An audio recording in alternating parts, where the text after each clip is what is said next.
মৰমৰ ছাত্ৰ ছাত্ৰীসকল, আজি আলোচনা কৰিম এইচএছ ফাৰ্ষ্ট ইয়াৰ পলিটিকেল ছায়েন্সৰ কুৱেশ্যন পেপাৰখন। আজি অনুষ্ঠিত হোৱা এইচএছ ফাৰ্ষ্ট ইয়াৰ পলিটিকেল ছায়েন্সৰ এনুৱেল এক্সামৰ কুৱেশ্যন পেপাৰখনত MCQ 40টা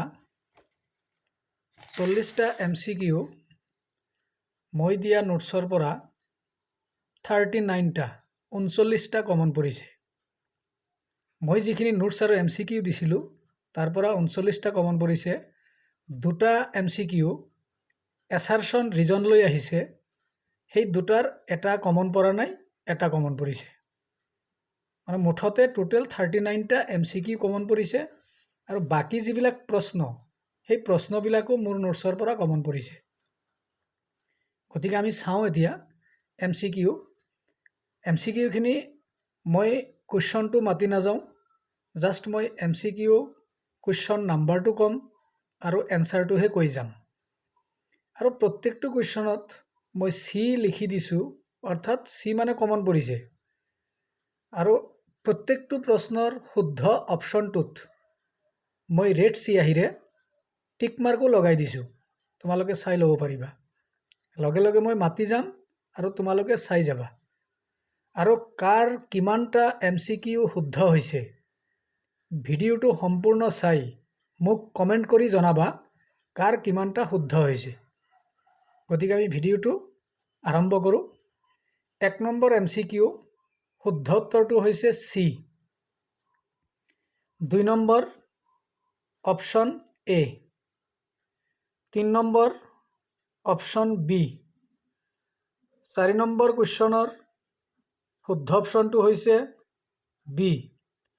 5 নম্বৰ কুৱেশ্যনৰ উত্তৰটো হৈছে অপশ্যন B। 6 নম্বৰ প্ৰশ্নৰ শুদ্ধ অপশ্যনটো হৈছে B। 7 নম্বৰ প্ৰশ্নৰ উত্তৰটো হৈছে C। 8 নম্বৰ প্ৰশ্নৰ উত্তৰটো হৈছে A।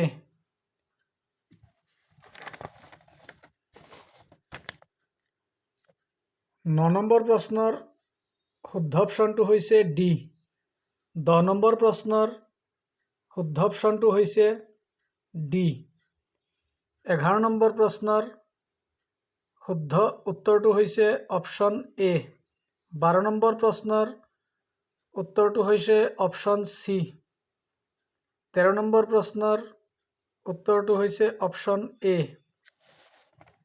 14 নম্বৰ প্ৰশ্নৰ উত্তৰটো হৈছে অপশ্যন A। 15 নম্বৰ প্ৰশ্নৰ উত্তৰটো হৈছে অপশ্যন A। 16 নম্বৰ প্ৰশ্নৰ উত্তৰটো হৈছে অপশ্যন D। 17 নম্বৰ প্ৰশ্নৰ উত্তৰটো হৈছে অপশ্যন A। 18 নম্বৰ প্ৰশ্নৰ উত্তৰটোৰ অপশ্যন হৈছে C। 19 নম্বৰ প্ৰশ্নৰ উত্তৰটো হৈছে অপশ্যন C। 20 নম্বৰ প্ৰশ্নৰ উত্তৰটো হৈছে অপশ্যন D। 21 নম্বৰ প্ৰশ্নৰ উত্তৰটো হৈছে অপশ্যন D। 22 নম্বৰ প্ৰশ্নৰ উত্তৰটোৰ অপশ্যন হৈছে D। 23 নম্বৰ প্ৰশ্নৰ উত্তৰটো হৈছে অপশ্যন C। 24 নম্বৰ প্ৰশ্নৰ উত্তৰটো হৈছে অপশ্যন A। 25 নম্বৰ প্ৰশ্নৰ উত্তৰটো হৈছে অপশ্যন C। 26 নম্বৰ প্ৰশ্নৰ উত্তৰটো হৈছে অপশ্যন C। 27 নম্বৰ প্ৰশ্নৰ উত্তৰটো হৈছে অপশ্যন B। 28 নম্বৰ প্ৰশ্নৰ উত্তৰটো হৈছে অপশ্যন C। 29 নম্বৰ প্ৰশ্নৰ উত্তৰটো হৈছে অপশ্যন D।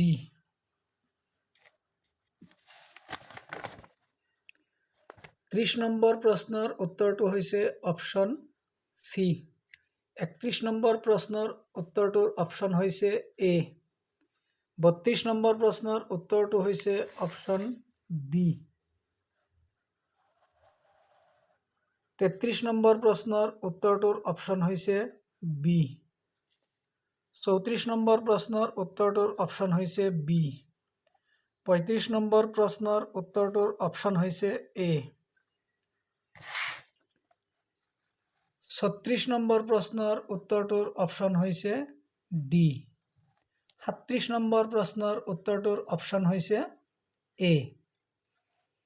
38 নম্বৰ প্ৰশ্নৰ উত্তৰটোৰ অপশ্যন হৈছে বি। 39 নম্বৰ প্ৰশ্নৰ উত্তৰটো হৈছে অপশ্যন ডি।